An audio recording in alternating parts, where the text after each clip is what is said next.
Salam do'stlar, nimalarınız yaxşımısızlar, sağma oturupsizlarmı?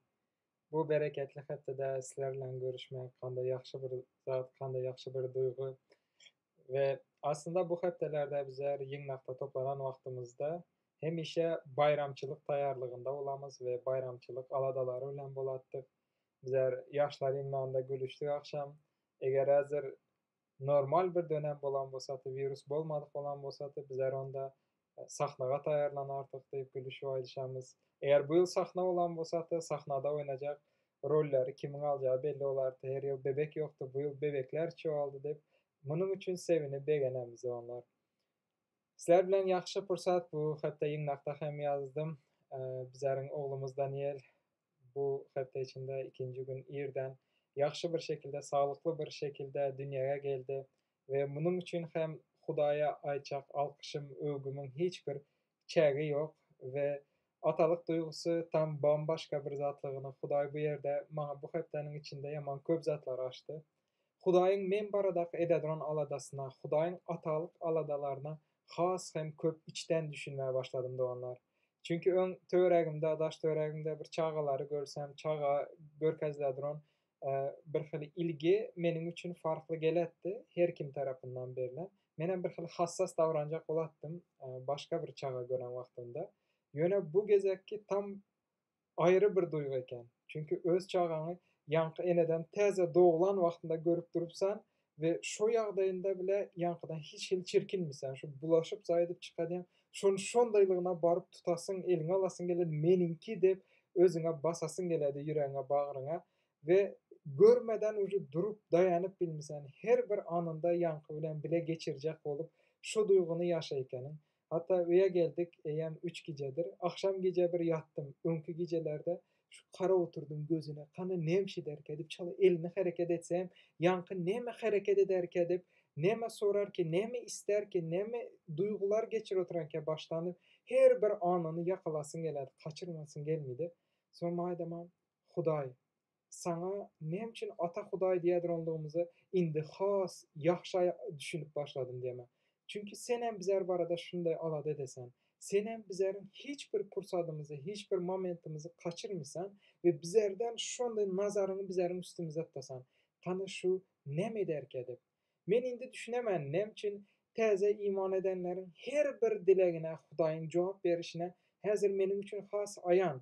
Çünkü ýaş täze doğulan çağanyň her bir zada mäteşligini bilesen we kanaka kirli işler etsek hem eger altyna pisletsem sen onu temizlemege taýar bolup durasan, onuň mätäçligini bilesen, onu şo haldan, şo ýagdaýdan çykarmak üçin elinden geleni edesen we maýdaman ata Hudaý, hawa bizler hem şonday günäli ýagdaýda wagtymyz, täze iman edip, täze dünýäge gelen wagtymyzda, sen hem eger ruhdan dowulan wagtymyzda bizleriň her bir günämizi bagyşlap, bizleriň agzymyza karap durar eken, kany menden näme dilisen, kany menden näme sorasan, men seniň üçin näme edip bilemen dep. Tabii, yıllar geçtikçe, bizler ulaldıkça eýýäm köp zatlarymyzy özlerimize edip Hudaýa mätäçligimizi köplenç bizler ýitiremiz. Eýýäm ulaldıkça bizler köp zatlary öz güýjümiz bilen edip biljämize inanyp Hudaýdan uzaklaşmaga başlaýmyz. Ama şu ýerdeki teze doğulan bebege meniň atalyk bir duýgumyň bakyşy boýunça Hudaýyň hem maňa bolan bakyşyny, maňa bolan ilgisini bu duýgular arkaly Hudaý maňa bu hepdeniň içinde açyp görkezdi onlar. Atamyz Hudaý ýaman ajaýyp we beýik Hudaý. Onu munyň üçin alkyşlamaga mümkinçiligimiz bar. Ve doganlar bu hepdelerde Rождество bayramçylyk bellenetdi dedik. İsa Mesihiň bu dünýäge umyt bolup gelişiniň hepdeleri, bu hepdeýe öňümizde hepdasynda eger ýygnakda bolan bolsak, bu günleri bayramçylyk edip bellerdik. Ýöne onuň bu dünýäge gelişi ýöne ýere emesdi. Hudaýyň onuň üçin bir maksady bardy. Ýagny bizleri halasgär mätäç bolan adamlary bu günäli dünýäden halas etmek isledi ve özü insan keşbine girip bu dünýäge geldi doganlar. Bizler üçin umyt bar häzir. Mesih İsa'da halasgärimiz repde ebedi ýaşaýyşy almak mümkinçiligimiz bar. Şonuň üçin geliňler, İsa bedende 2000 ýyl mundan öň doguldy. Ýöne entek daşarda köp insanlaryň, köp adamlaryň ýüreginde Mesih dogulmady. Olarda entek hem halas bolma umytlaryny kaybeden adamlar bar. Olar üçin dileg edeli. Mesih diňe bir dünýäge gelmek bilen bizler üçin hem Rождество, bayramçylyk, praznik bolup kalmasyn. Eýsem ol halasgar hökmünde adamlaryň yüreklerinde dogsun. Adamlar Mesih'e mätäçligini düşünsünler ve İsa Mesih bu dünýädäki kalan işini o yüreklerimizde doğulan İsa Mesih'in üstünden yine de işlemege dowam etsin. Geliňer dilek edeli Hudaý bu hepdemizi bereketlesin. Häzirki ýygnamyzy bereketlesin. Bugünkü eşitjek sözlerimizi bereketlesin ve bu sözler arkaly bizleriň her birimize geplesin dep dilek edeli doganlar. Asmanda gatam gökdäki Rebbim, Hudaýym sana şükürler olsun, alkyşlar olsun seniň adyna. Seniň beýikligiň üçin begenemen Hudaýym. Seniň beýik işler ede durmagyň üçin begenemen Hudaýym. Her bir ýagdaýda bizleri taşlamysan, bizleri nazaryňdan salmysan Hudaýym. Hemişe nazaryň bizleriň üstümizde we bizleriň Hudaýym dileklerimize garysan, eşidesen munuň üçin sana minnetdarlyk bildiremen. Bizler üçin bu hepde ýaşadan şadlygyň üçin sana minnetdarlyk bildiremen. Doğanlarımın yaşayışında ederän işleriň üçin minnetdarlyk bildiremen Hudaýym. Bizleriň Türkiýede, Istanbuldaky ýygnagymyz üçin sana minnetdarlyk bildiremen atam. Hudaýym, virus bizleri bölmege çalışsa hem bizler ruhda ýene de bilelikde seniň adyny şöhratlamak istemiz Hudaýym. Bugünkü ýygnagymyz bilen bilelikde Hudaýym seniň adyny şöhratlamak istemiz. Men dilek edemen Hudaýym, häzirki geçirjek fursatymyzda Hudaýym sen bugünkü sözler bilen Batrekeniň bizler bilen paýlaşan sözleri bilen Hudaýym doğanlarımın yüreklerine geple dep men senden soruman. Hiçbirimiz hiç kaçan Hudaýdan senden bolan umydymyzy kesmeli Hudaýym. Çünkü sen ýaşaýyş beresen. Ve men minnetdarlyk bildiremen. 2000 ýyl mundan ozal dünýäge halasgaryň doglanlygy üçin. Onuň nuru bütün dünýäge belli boldy ve bugüne çelli Hudaýym onuň doglan gününi bu dünýäde umydyň barlygyny bizler bellep gelip oturandyk Hudaýym. Bugün belki toplanyp bilelikde bayramçylyk edip bilmezmiz. Ýöne yüregimizde bizler şatlanamyz. Indi bir umydymyz var. Halas olmak üçin mümkinçiligimiz var. Çünkü bizler üçin günahlarymyzy üstüne alan İsa Mesih barlygy üçin bizler şatlanamyz. Oňa şöhrat olsun, oňa alkyş olsun. Sana minnetdar Reb İsa, meniň günahlarymı öz üstüne aldyň. Haçda meniň günahlarym üçin ölüp üçlenji gün direlip maňa umyt berenligiň üçin, doganlaryma umyt berenligiň üçin sana minnetdarlyk bildiremen. Bugün hem munuň üçin seniň adyňy alkyşlyman ve dilek edemen Hudaýym, entek daş döregimizde sen yüreginde halaskar olup köp adamlaryň dogulmadyň Hudaýym. Seni diňe bir peýgamber bolup doguldy diýip hasaplap berenler var. Ýöne sen bu dünýäni halas etmek üçin doglandyňy goý bütün dünýä düşünsün ki, bütün dünýäniň her bir dört tarapyna ähli milletlere sen barada hoş habar, halasgaryň bu dünýäge gelip adamlar halas etmege gelenligi barada habar Hudaýym ýaýrasyn ve bu dünýäge senin ikinji gelişine garaşamyz indi. Reb İsa tiz gel bu dünýäge dep seni çagyramyz. Sana şöhrat olsun İsa Mesih. Ata oğlu mukaddes ruhuň ady bilen dilek edemen. Amin. Doganlar, geliňer onda bu hepdeki wagzy bilelikde tomaşa edelim.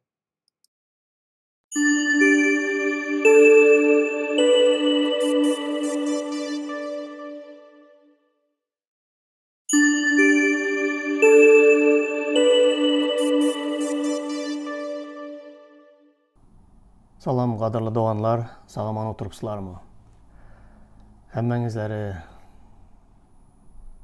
yetip gelen bayramlar bilen kutlyman. Öňümizde bayramçylykly günler var. İsa'nın doğulan günü yakınlaştı.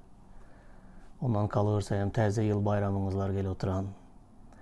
Ve bu bayramçylyklar bizler üçin bir aýratyn bir bayramçylyk ýyly bolar diýip pikir edemen.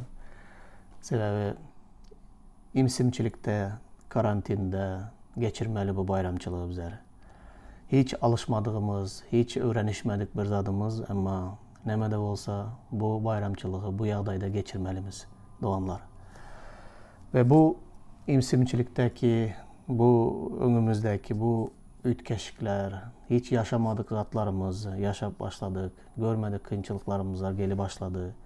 Bu gece gündüzlerde sizler bilen bugünkü paylaşacak temam has peýdaly bolar diýip umyd edemen doganlar ve sizleriň yürekleriňizde orun tapar ve bizleriň imanymyzy ýene de bir ädim östürer ve hakykatdan imanymyzy nemege bağlamalydygymizy, nemege esaslanmaly bizleriň imanymyz bu barada köp zatlar öwrenersler diýip umyd edemen doganlar. Bugünkü gepleşigimizde sizler bilen lapkeşlik barada, Hudaydan lapkeşlenmek barada ve onun sebepleri barada gurrun etmek isteyen doğanlar. Bu dürlü dillerde dürlü hile aydıladı. Rusça razочарование в Боге dediler. Türkçe'de hasam benim gönlümden turadıran tercüme eden vaxtınızda hayal kırıklığı diye aydadılar. Hayalın kırılmağı ya da arzuğunun, umidinin ya kuran hayallarının kırılmağı deyilediler. Yani lapkeşlik demeklik. İmanlı adamlar olsun, imanda bolmadık adamlar olsun, lapkeşliğe uçramadık adam yok bu dünyada. Ya lapkeşlik nemediğini bilmedik adam yok. Her hili lapkeşlikleri yaşımız bizler hayatımızda. İman hayatımızda da, Hudaya olan imanımızda da biz Hudaydan lapkeşlenemiz ve onun sebeplerini öğrenemiz bugün. Başka da dünyada lapkeşlenmeye adamların hemişe bir sebep tapadılar yağdaylardan. Misal için köplenç men bu 2020 yıldan lapkeşlenen adamları göremen. Ve 2020 yıl bir ayratin bir yıl oldu. Doğanların biri hezil edip Hudaya dua etmesek bolmaydı. Bir 2020 yıl viruslu geldi. Tezeden silip, tezeden yüklemeleme yaman köp viruslu geldi deyip kompüter dilinde hezil ediler adamlar. Hakikatten hem 2020 yıl köp adamların hayallerini kırdı. Köp adamları lapkeç etti. Yağdaylar, iş yağdayları, bu keselçilikler, hemme başımıza gelen bedbahtçılıklar bize köp lapkeç etti. Sonunda bize Hudaydan lapkeçlenip başlaganlarım var. Lapkeçlenmek bilen hemme lapkeçliğin sonu Hudaya gelip direledi. Sonunda adamlar Hudaydan öykekine yasap ve imandan uzaklaşan adamlar var. Şol imandan uzaklaşan adamların hem has çumur yüreğinden var olan fikirlerini dinlesen, sorasan bir yerde şüphe, bir yerde lapkeçlik, bir yerde yankı hayallarının kırıklığına uçradılar. Ve şol uçragan kıyınçılıkları ve lapkeçlikleri sonunda Hudayadan lapkeçlenmeye getirdi. Ve neticede imandan azaşıp, imandan uzaklaşıp Hudaydan has uzağa gittiler. İçinde öykü kineleri bilen ve imanını yitirdiler köp adamlar. Ve şeyle yağdayda yaşap yören adamlar hazır daşta öğrenizde yaman köp. İmanlı deyip gören adamlarınız bugün imansızdan beter yaşayışta yaşap yürüyenler yaman köp. Lapkeşlenmek doğanlar bu bolup bilecek zat, bar zat. Ama ne için lapkeşlenemiz Hudaydan? Bunun sebeplerini öğrenmeli. Adamlar sineden olsanız her yılın sonunda, yani bir yıl 2020 yılın sonunda da teze yıl yakınlaşan vaktinde adamlar teze yılda teze umid, teze yılda teze bir yaxşılık, bir bereket, bir sağlık, bir topar yaxşı zatların hayallarını kurup yaxşı zatları arzu edediler. Her yıl sonunda teze yılın başında teze yıl bizlere köp yaxşı zatlar getirsin degen umidler bilen teze yılı kuradılar, hayallar kuradılar, arzular kuradılar teze yıl barada. Eğer bu arzuları, Kur'an arzularına yetmeseler son lapkeşliğe duş olanlar. 2019 yılda bizler köp yaxşı arzular ediptik 2020 yıl barada. Geldik böyle 2020 yıl hicem 2019'daki eden arzularımıza doğru gelmedi. Bunun tersine 2020 yıl bütün Kur'an arzularımızı, isteklerimizi hemmesini dövdü. Hemmesini nole getirdi. Bütün planlarımızın hemmesini bozdu. Ve köp adamlar lapkeçliğe duş oldular. Yine de lapkeçlik doğanlar ne hili yerlerde boladı. Adamlar söyüşenler, yaş, kızlar, oğlanlar durmuş kurup birine men şuna erdi deysem, men şu kıza öylensem, durmuş kursam, baxtlı olaman, hemme zat yaxşı oladı diyen umid bilen durmuş kuradılar. Görediler durmuş kurandan son biri bilen həsiyetleri doğru gelmedi, biri birini yakmayın başladılar. Bir-biri bilen arasında konfliktler emele gele başladı. Son biri-birinden lap keşlerine başladılar. Doğru birine öýlendim mike ya doğru birine durmuş kurdum mike. Bolmasa durmuş kuran wagtynda hawa şu meniň üçin Hudaýyň saýlagyny, hawa men şunu Hudaý maňa berdi. Dowlu muňa ynamly bolup durmuş kuradylar, emma kıska wagt geçenden soň bu kynçylyklaryň netijesinde biri-birinden şüphelenip, biri-birine lap keç bolup başladylar. Bütün kuran hayallary kırılıp başladı. Başka da sağlık bilen yaxşı bir zatlar arzu edesen, emma sağlığını yitiresen, Hudaýa dilek edesen, hiç şüpha tapmysan, köp yıllar beri sağlığından ejir çekesen keselçilikten ve bu hiç senden ayrılmadı. Sebebini hem öğrenip bilen yok, şüphayam tapı bilen yok. Ondan soň pikir edesen, ey Hudaýa inandım, doga ettim, oraza tuttum. Näme etmeli olsa ettim, Hudaýa bil bağladım, emma Hudaý maňa şüpha beren yok. Ondan soň ýuwaş-ýuwaşdan Hudaýdan öýke kine, ýa-ni dilekleriň ýerine ýetmedi.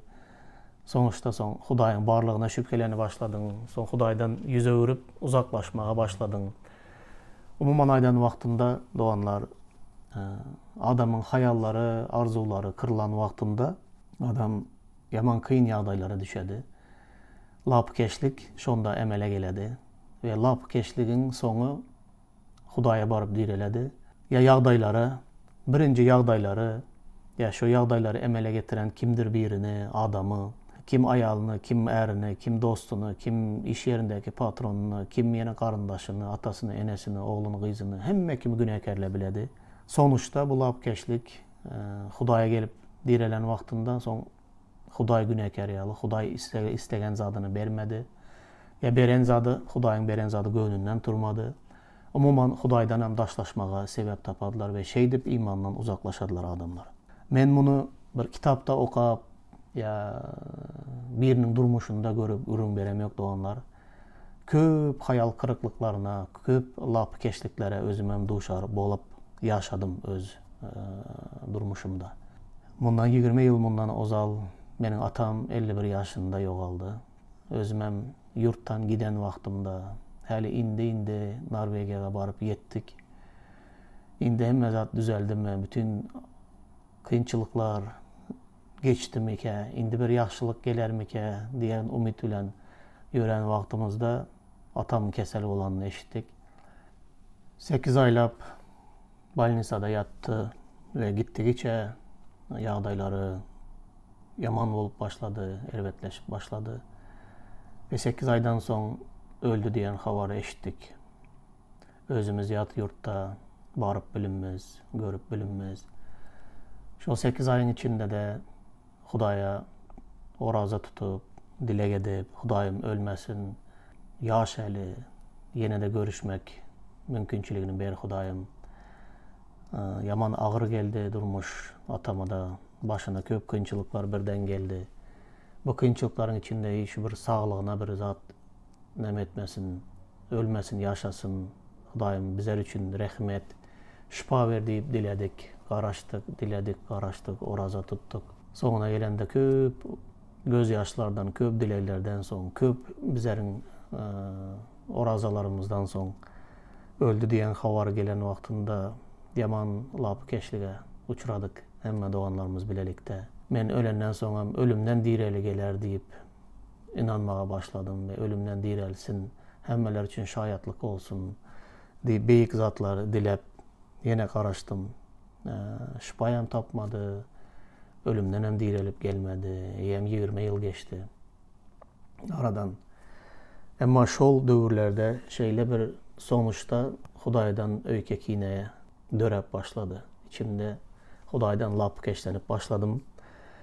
Ve Hudaýa doga etmek, Hudaýyň sözüni okamak, Hudaýa yakınlaşmak islegi yitip başladı. Ýuwaş-ýuwaşdan açıktan açık aýtmadym men Hudaýa lapkeşlendim. Ya men Hudaýdan öýke kinem bar diýip. Emma dile getirmedim bunu. Hiç ýerde hiç kim bilen paylaşmadım. Emma içki dünyamda, pikirlerimde Hudaýdan uzaklaşıp gidenligimi özüm göretdim. Ve hemme zada bolan gyzyklanmam gitdi. İçimde şo lapkeşlik ösmege başladı. Ve Hudaý ýene täsin ýol bilen meniň imanymı dogurlamaga kömek etdi ve towba etmege kömek etdi ve Hudaý meniň pikirlerimi, aňymy, düşünjemi açmaga başlady. Näme üçin men Hudaýdan lapkeşlenipmen? Sebäbi bar ýagdaýy, bolup geçen ýagdaýy, başyma gelen kynçylyklary, hayal kırıklıklarımı bolmaly emez bir zat ýaly kabul edipmen ve ağır gelenligi üçin diledim, yalvardım, yığladım, dize çöktüm, oraza tutup dua ettim. Emma dilegim bolmadı. Atam öldü, dünyadan öttü gitti. Karaştık, direlmedi, direl degen havaram eşitmedim. Ondan son pikirlenmeye başladım. Hudaý meni pikirlerimi oyatmağa başladı. Batır, ölüm bar deyip men ayttım mı? Hawa. Adamzat günah edip Hudaýyň şöhratından mahrum boldu. Bu dünýäge ölüm geldi. Ölümün gelenligi, ölümün barlygy hak, doğru mu? Doğru. Hemme adamam wagty gelende ýaş deme, karry deme, ölmeli bir günü bar, doğru mu? Doğru. Senin ataň 51 ýaşynda ýogaldy. Daşdy ören eseret. Doğulandan atasyny görmegenler bar. Yaş wagtynda, çağa wagtynda atasy ölüp gidenler var. Ene atasız ulalyanlar var. Yine sen 22 ýaşyňa çende ataň diri hayatdaty. 22 ýaşyňda ataň dünýeden öttü. Yine senden has beter bolanlar var. Men hiç bir yerde ölüm bolmady ya senin yakınlarına ölüm gelmedi diye söz verdim mi dedi Hudaý. Yok. Onda senin boluşun näme? Men şo ýerde ýalňyş beklentiniň, ýalňyş kurulan hayallaryň bar bolan zady kabul etmek islemegenligim üçin ya bolmaly zady, bolup bilýän zady, bolmaly emez bir zat ýaly kabul eden wagtymda onda Hudaýy hem günäkerläp başlyman, Hudaýy hem ýagdaýy ütketmek üçin meniň islegime göre, meniň dileşime göre hereket etmege, mecbur etmeye başlyman. Haçanda Hudaý yok diyen wagtynda onda bizler hayal kırıklygyna, ýa-ni lapkeşlige uçurymyz. Bu ýalňyş garaşmaktan, Türkçe ýalňyş beklenti diýiledi. Nä dogry garaşmaktan emele gelýän lapkeşlik bizi Hudaýdan, imandan dendire doganlar. Şonuň üçin bugünkü gürügümizde, bugünkü etjek temamızda, tekstler okan wagtymızda da muňa göz ýetiremiz doganlar. Hudaýyň sözüne esaslanmadyk iman, lapkeşlige uçurydy doganlar. Hudaýyň sözüne, Hudaýyň erkine esaslanmadyk iman, hökman lapkeşlige uçurydy we bir gün geledi sen Hudaýdan öýkekine bilen Hudaýdan uzaklaşmaga geleseň. Şol döwürlerde men bir zada göz ýetirdim. Men Hudaýyň sözünde yeterlikli derecede berkderligimi gördüm. Men Hudaýyň yeterlikli derecede tanamayanlığımı gördüm. 20 ýyl mundan ozalky gördüm bu. Ve şonuň üçin men ýalňyş beklentiler, ýalňyş nä dogry garaşmaklar, şolara esaslanyp, duýgularıma esaslanyp, ýagdaýlara esaslanyp, agyrlaryma esaslanyp, dertlerime esaslanyp Hudaýdan bir garaşan zadym bar. Şol garaşan zatlarymı almasam, onda lapkeşlige uçuramaly. İmanım şol zatlara esaslanan.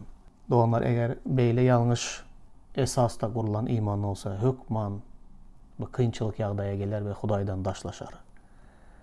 Garaňlar, İsa'nın şagirdlerinin durmuşuna birazcık ünüs verelim. Lukanyň hoş habar 18-nji babyň 31-nji aýatyndan başlap okayan 34-e çenle. İsa öz durmuşunda boljak zatlary öňünden açyk-açyk aýdýar. İsa 12'leri bir çete çekip olara indi Ýerusalime barýarys. Peýgamberleriň insan oğlu hakda yazanlarynyň ählisi berjaý bolar. Ol keseki milletleriň eline tawşyrylar. Olar onu maskaralap, kemsiderler, üstüne tüýkürerler, gamçylarlar ve öldürerler. Emma 3-nji gün ol direler diýdi. Şagirdler bu zatlaryň hiç birine düşünmediler. Bu sözleriň manysy olardan gizlenilgidi. Olar onun näme hakda gürrüň edýänini bilmediler. 3 ýyllap giýje gündüz şagirdlerini yanında alıp, şagirdleri bilen bile wagt geçirip, İsa özünün haça çüylenip öldürülecekliği barada, 3-nji gün ölümden dirilecekliği barada bir gezek değil, bir neçe gezek öz şagirdlerine gurrun berip öňünden aýtdy. Peýgamberlerin yazgylaryndan misallar getirdi. Çünki köne ähdäki peýgamberler hem yere geljek Mesihin urulup, sögülüp, ýenjilip, haça çüýlenip öldürülecekliği barada peýgamberliklerde aýdyp geçtiler. İsa'nın özü de şagirdlerine näme boljaklygyny öňünden hemişe aýdyp duýdurup geldi. Emma şagirdleri İsa'nın aýdýan zatlarynyň hiç birine düşünmediler. Bu sözlerin manysy olaryň gözünden gizlidi. İsa'nın näme hakda gurrun edýänini de olar bilmediler. Emma İsa olara öwran aýdyp geldi. Mattanyň hoş habary 26-njy babyň 31-nji aýatynda bolmaly zat boldu. Sonra İsa şagirdlerine sizin hemmäňiz şu giýjäniň özünde menden el çekersiniz, sebäbi çopany uraryn, goýunlar dargap gider diýip yazılgydyr diýdi. Ine şu giýje şagirdlerine sizin hemmäňiz şu giýjäniň özünde diýdi, menden el çekersinizler. Maňa inanyp gele oturan hemmäňizler şu giýjäniň özündesizler, hemmäňiz imansyz bolasızlar. Menden lapy keç olasızlar, menden şüpkelenesizler ve hemmäňizler meni taşlap, ýalňyz taşlap gidesizler.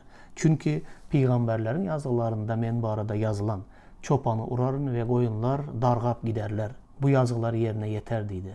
Seredin 3 ýyllap gece gündüz İsa'nın yanında onun sözlerini, talimatlarını eşidip ondan öğrenip gele oturan şagirdlere yalan, ne doğru garaşayan zatları var durmuşunda. Hemmesinin garaşayan zatları İsa bu dünyada padşah olar. İsa bizi Rim imperiyasının golasından azad eder. Bizi hakikattan güçlü bir padşahlık, güçlü bir devlet kurar. Täze padşamız olar. Davud'un, Süleyman'ın dövründeki yalı şeyle güllep öseriz. Şeyle bir ulu, büyük üstünlüklere bize getirer bu padşahlık. Ve bizim şagirdleri biri sağında, biri solunda oturacak. Biri maňa näme wezipe berler eken, men näme jogapkerçilik çeker eken bu padşahlykda diýip, yerdäki padşahlygyň hayallaryny, arzularyny, özleri üçin özleriniň wezipelerini göz öňüne getirip ýörediler hemişe. Bu padşahlykda kim ulu bolar, kim kiçi bolar da biri-birileri bilen dawa jenjel edip ýaşadylar. Emma bir giýjede diýe sizin hemmäňiz maňa inanyp gelýän şagirdlerine diýdi. Sizin hemmäňiz bir giýjenin içinde imansız olarsınız ve hemmäňiz meni taşlap, terk edip gidersiniz diye. Hemmäňiz men barada şüpkelenersiniz ve lapy keçilenersiniz diýdi İsa. Näme üçin? Sebäbi olar İsa'nın 3 ýylyň dowamında aýdyp gelen sözlerine, peýgamberlerin yazgylaryna, bugün gelmeli, bu zatlar, aýdylan zatlar yerine yetmeli, haça çüýlenip öldürülmeli, 3-nji gün ölümden direler'n diýen sözlerine ünüs vermediler. Olaryň İsa baradaky Kur'an hayallary, İsa baradaky arzu islegleri tam ters bir zat. Olar diňe bu dünýä bilen baglydy. Şonuň üçin İsa'ny öldüren wagtlarynda tutup alıp gidip urup ýenjip başlayan wagtlarynda olaryň hemme Kur'an arzulary ve hayallary çyn pytrak boldy ve dögüldi, kırıldy. Ve olar hemmesi bir giýjenin içinde imansız boldular. İsa'ny terk edip ýalňyz taşlap gittiler.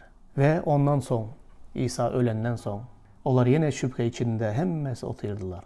Yahyanyň hoş habarynyň soňky bablarynda bu barada gurrun berýär. Ve hemmesi şüphelendi, hemmesi lapy keç boldular. İsa bardy indi yok. Ol öldü. Näme ederiz? Petrus men balyk tutmaga gitjek diýdi. Öňkü köne taşlap gaýdan gemilerinden, taşlap gaýdan wezipesi, kärini ýene izman dolanyp balyk tutmaga gitjek diýdi Petrus birinji bolup. Yanındaky beýleki Ýakup, Yahya, balykçy dostlary, beýleki resullar da bizem seni bilen gitjek diýdiler. Bu nämeni görkezýär? Olar eýem 3 ýyllap olaryň arzu eden zatlary hemmesi bir günde puç boldy. Olar lapy keç boldular. Garaşýan zatlary bolmady.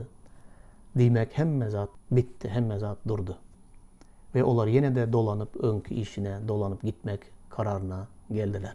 Nähili pikir edýäňiz? Hudaý nä dogry bir zat etdimi? Ya İsa bir nä dogry zat etdimi? İsa 3 ýyllap giýje gündüz bu barada olara duýdurup gelmedimi? Ya İsa bunları havarsız koydu mu? Ya İsa bunlara duydansız bir sürpriz etti mi? Yok. Öğran neme bolacağını aydıp geldi İsa. Ama onlar bunu eşitmege islemediler, düşünmege islemediler. Neme için kim bu aradaydı ne deyip soramadılarım. Sebebi onların qaraşyan zadı, ne doğru bir qaraşyan zadı vardı İsa'dan. Onların qaraşyan zadı yan bolmadı. Onda imanam puç oldu. Indi seyredin, imanını nemege esasladılar? Öz hayallarına, öz arzularına esaslandırdılar. Ama İsa'nın aydayan sözüne ve peygamberlerin yazılarına esaslandırmadılar imanını. Yine şonun üçün adam lapkeşliğe duş oluyor. Bizim İsa'nın şagirdlerinden tapavuklu değil. Bizim adamlar. Haçan da biz imanımızı Hudayın erkine, onun sözüne, onu İsa'nın aydayan zatlarına esaslandırmasak, öz hayallarımıza, öz isteklerimize, ya İsa'dan bir zatlar almak hamtaması bilen imanımızı şol zatların üstünde kurusak, dileyen zadımızdan bolman vaktinde doğanlar katı ulu lapkeşliğe duş olamız. Yine de şol Luka'nın hoş havarında 24. babında İsa Emmaus'a giden 2 tane adam var bilen duş oladı. Olaram şol şagirdlerin biri. Olaram seyredin yaman kızıklı zatlar. Şol bir zadı onların sözlerinde de görüyeniz. İsa ol 2 adam yolda gidip barayan vaktinde Emmaus'a gidip barayan 2 adamın onlara duş oladan onlar bilen yöremeye başladı bilelikte. Ve onlar bir zatların gürrüngünü edip gide oturan İsa neme barada gürrüng edesler deyip onlardan soruydu. 19. ayattan Luka'nın hoş havarı 24-19. ayattan okuyman. İsa onlardan haysı vakalar deyip soradı. Onlar bolan vakalardan havarın yok mu senin deyip şolar vardı gürrüng ediyes deyip aydiyalarda İsa. Son haysı vakalardan deyip İsa onlardan soraya. Onlar şeyle cevap verdiler. Nasralı İsa haktaki vakalar. Ol Hudayın ve ahli halkın nazarında sözde hem işte güçlü peygamberdi. Yolbaşçı ruhanılar bilen baş tutanlarımız onu ölüm cezasına hüküm ettirip haça çüylemek için hakimin eline tapşırdılar. Biz olsa İsrail'i halas edecek şoldur deyip umut ediptik. Onsoňam bu zatların bolanına 3 gün boldu. Üstesine ayarlarımızın käbirem bizi hayrana koydu. Olar şu gün ir bilen mazara barıp onun cesedini tapmandırlar. Olar bizim yanımıza gelip özlerine periştelerin görünendigini aittılar. Perişteler ona diri diyermişler. Onsan bizinkilerin käbirleri mazara barıp yağdayı edil ayalların aydışı yağlıdığını görüptürler. Emma İsa'nı görmendirler. Bu sözlerde seyredin.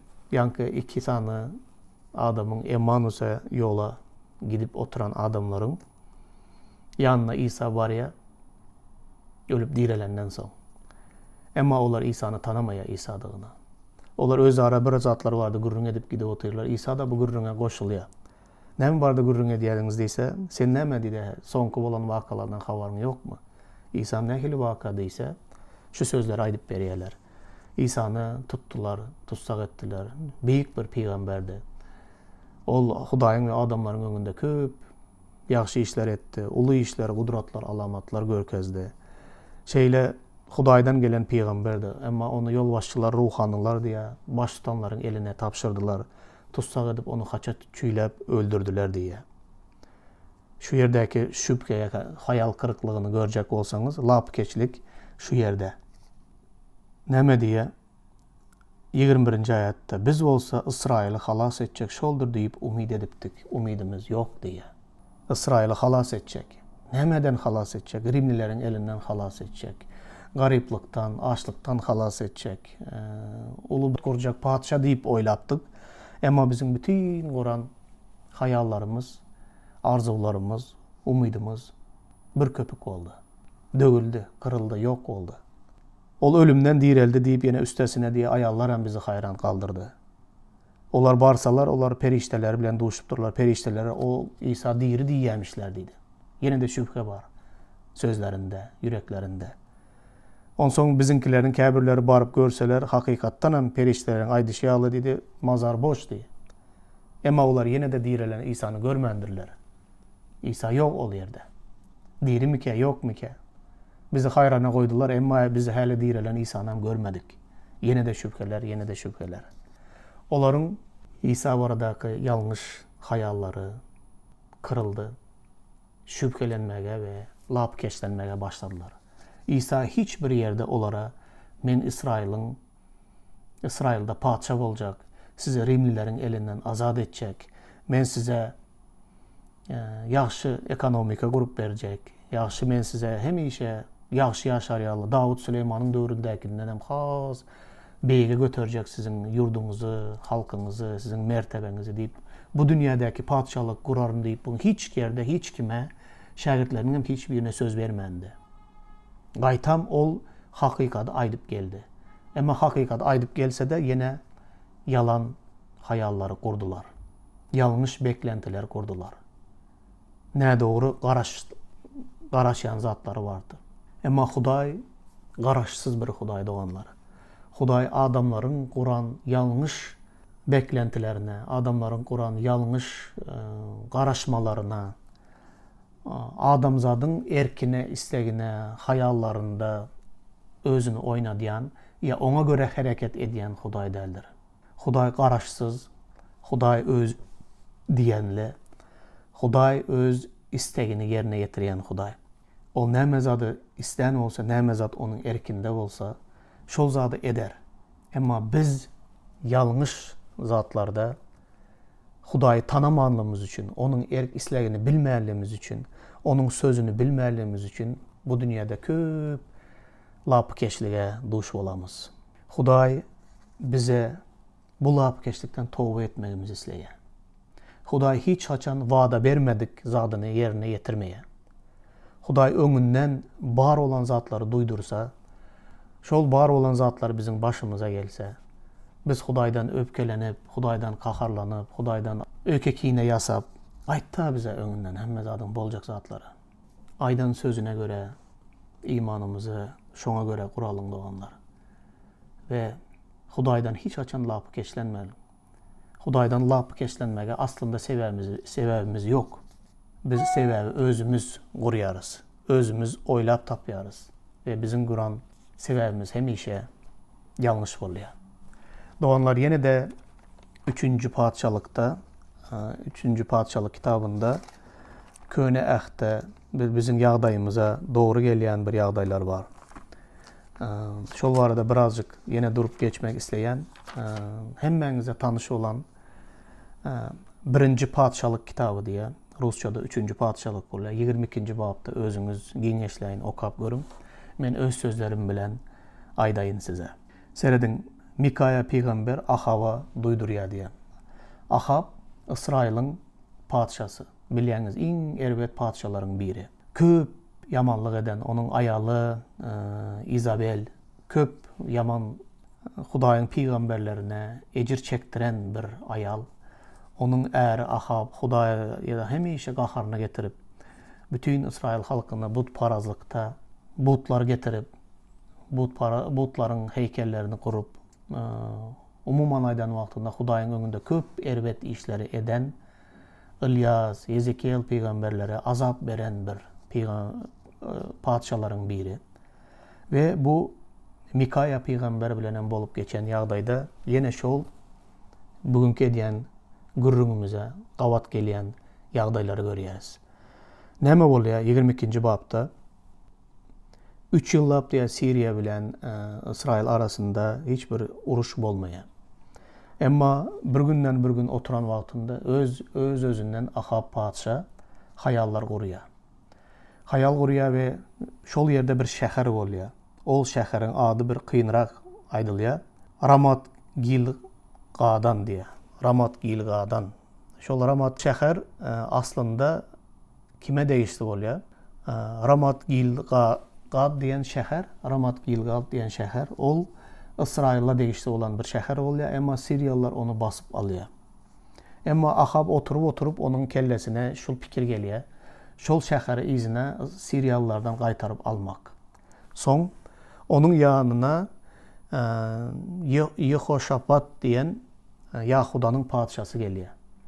Ve ol padişadan beleleşip diye İsrail padişası, bilýäňiz İsrail halky ikiye bölünen, İsrail ve Yahuda padşalığı. Şol İsrail'in padşası Ahab bolya, Yehoşafat ol Yahudanın padşası bolya. Onlar bir-birler bilen duşarlar ve Ahab yankı Yahudanın padşasına belelikte Siriyanın üstüne çözaldı ve şol özümüze değişti olan şehri izine dolanıp alalı diye. Olam Yahudanın padşasına bolya diye. Men ve menin eskerlerim senin hizmatında. Gel eğer sen Urş'a gitsen men senin bilen belelikte giderin Urş'a diye. Ve onlar belelikte bu Urş'a gidecek olyalar. Ondan sonra Yahuda padşası yankı Ahab'tan diye sen ilki bilen diye Hudaydan soradın mı diye Urş'a gitmeli mi gitmeli değil mi? Sebebi Hudaydan soramaklık bu bütün padşaların İsrail tarihinde belli olan bir zat. Davud peygamber ne çekecek Urş'a giden olsa gitmeli mi yok mu? Huday yeniş verecek mi, vermeyecek mi? Huday bizim bilen mi, bizim bilen değil mi? İlki bilen Hudaydan peygamber arkalı sorap Hudayın yeniş vereceğine gözü yetenden son bu sözü gitmeli diyen sözü alandan son Urş'a gidiyorlar. Yahuda padşası Ahab'tan soraya sen Hudaydan bir soradın mı diye. Olam yok diye. Onda çağırın diye. Ama yankı İzabel'in yalan peygamberleri, 400'e kolay yalan peygamberleri çağırıp getiriyor Ahab. Onları tiz vaktin içinde toplaya. Sebebi onların hemmesi diye padşadan pul alıp padşanın hasabına yaşayan padşanın yalan peygamberleri. Onlar padşalıktan ümitlenen peygamberler. Ve bu peygamberleri çağırıyor. Bunların hemmesi tanse düşüp ey ulu ses bilen, ulu neme bilen, dabara bilen padşa senin aklına gelen fikir doğru fikir. Sen git hükman şol şehri izine qaytarıp al. Huday senin bilen, Huday sana yeniş verer. Sen bu Urş'a hükman gitmeli deyip 400 tane yankı Ahab'ın yalan peygamberleri şeyle tasdiklama beriyerler Ahab'a. Ahab'ın önden çözen zadı, eşidesi gelen zatları aydiyalar olar ona. Ondan sonra yankı Yahuda padşası Ahab'dan yine soraya. Başka da peygamber var mı deyip soraya.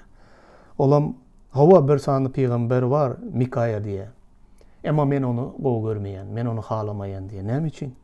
Sebebi ol hiç açan men barada yaxşı zat aytmayan diye. Hemişe menin kulağıma yakmayan peygamberlikleri ediye diye.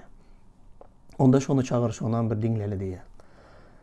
Şol bağda Ahab onun yüzünden Mikaya'nı alıp gelmek için adamlar iyi veriyor.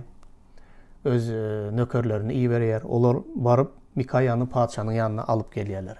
Yolda gelen vakti Eyyen Mikaya duyduruş veriyorlar. 400'e kolay padşa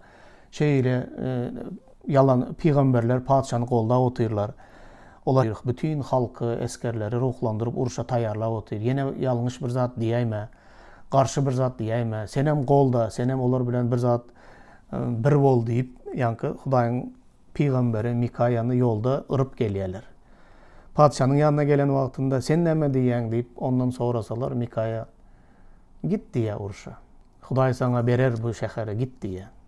Ondan sonra sen diye doğrunu söyle, ayt. O sen iyem diye eşidesin gelen zadı eşidip oturursun diye. Ama eğer doğrunu aytacak olsam, Hudayın adından aytacak olsam gitme diye. Yenilersin, ölersin diye. Diri qaydıp gelmersin, bu şehirde izine qaytarıp alıp bilmeyen gitme bu Urş'a diye. Gördün mü deyip ya padşa, gördün mü diye yan Ahab Yahuda padşasına. Bu men barada hiç açanım yaxşı zat aytmaya bu Mikaya. Onu Sidiyakya degen bir diye nemelerinin biri gelip ya nemenin Mikaya'nın kulağının bir tane şarpıgam çalıyor. Huday indi bize değil de sana ayttı mı deyip de onun aydayan peygamberliğini kabul etmedi. Umuman onu tutsak edin, dine çörek gülen su verin, biz Urş'tan yeniş kazanıp geleriz diye Ahabay diye padşa. Ondan son bunun bilen gürleşeriz deyip onu tutsağa saldırıp onun sözüne inanman, yani yalan peygamberlerinin gepine inanıp, peygamberliğine inanıp Urş'a gidiyorlar. Urş'ta bular neme oluyor? Ahab yine şu yerde bir gelişiksiz bir zat ediyor. Yahuda padşası, padşa evin eşiğinde Urş'a var ya. Sebebi padşa Urş'a gitse bütün adamları ruhlandırıyor. Olar bilen bilelikde uruşa gitmeli. Ahab bolsa özünün padşah egin başını çıkarıp, yönökey bir eskerin egin başını giyip ve o özünü koruyan nämenem giýe. Ve yönökey esker ýaly uruşa gidýär padşah. Soň bütün Siriya goşunu olaryň üstüne çozan wagtynda olar hemişe şeýle diýerler söweşde. İlki bilen padşanyň üstüne söweşedin, onu öldürseňiz, onda hemmesi ruhtan düşer ve eskerler kaçıp giderler, ýeňiş şeýle gazanýarlar. Olar Yahuda padşasynyň üstüne çözýärler, sebäbi onda padşa egin başı bolýar. Ve olar ona yakınlaşan wagtynda ol Hudaýa kömek et diýip gıýgyrýar, ölüm nämesine gelen wagtynda. Ve olar Yahuda padşasynyň Ahab dälligini görýärler de onu öldürmän gidýärler. Şeýde gutulýar Yahuda padşasy. Emma Ahab agdarýarlar, Ahab yok. Padşa geýminde başga hiç kim yok. Hemme kim Ahabı, Siriýanyň goşunu Ahabı öldürecekler. Ahab bolsa yönöke eskerin egin başında. Özem şeýle goranan nämelerem geýýe. Şol demirler bilen dokalan, ok geçmeyen egin başı var. Emma tötenlikte bir Siriýanyň eskerleriniň biri tötenlikte atan oku gelip Ahaba gelip girýär. Özem nähili giýär? Şol demirden dokalan egin eşigin arasından girip onu yaralaýar. Ve ol yaralandım meni alıp gidin diye. Öýüne barýança kan akmasy bilen ölüp Ahab ölýär. Ine seredin. Şeýle ulu lapkeçlik geldi. İsrail halkyna, eskerlere köp canlar yitirildi. Köp ulu şikestler yetirildi. Yanlış kurulan hayallar Hudaýy da özü bilen razılaştıracak olup, yalan peygamberler hem padşanyň göwnünden turjak olup, yalan peygamberlikler edip, adamları ölüme iýberen ýaly iýberdiler. Ve padşanyň özü de şol yalana iman edip, yalanın netijesinde gitmeli däl söweşe gittiden ölüp geldi. Hudaý günäkär mi bu ýerde? Yok. Hudaýyň peýgamberi, hakyky peýgamber näme diýdi? Gitme diýdi. Ölersin, gitme, yeňiş gazanmarsın. Köp eskerlerini yitirersin. Gitme, bu söweş doğru bir söweş däl diýe. Emma ol bu hayalı, bu arzuwy Ahab öz yüreginde kurdu. Ondan soň Yahuda padşasyny özüne bilelikde ortak edip aldı. Bilelikde uruşa gitti. Yalan peygamberler de onun göwnünden turýan. Emma soňuşda netijede ýalňyş ne doğru garaşan zatlarynyň hiçbiri yerine yetmedi, tam tersi boldu.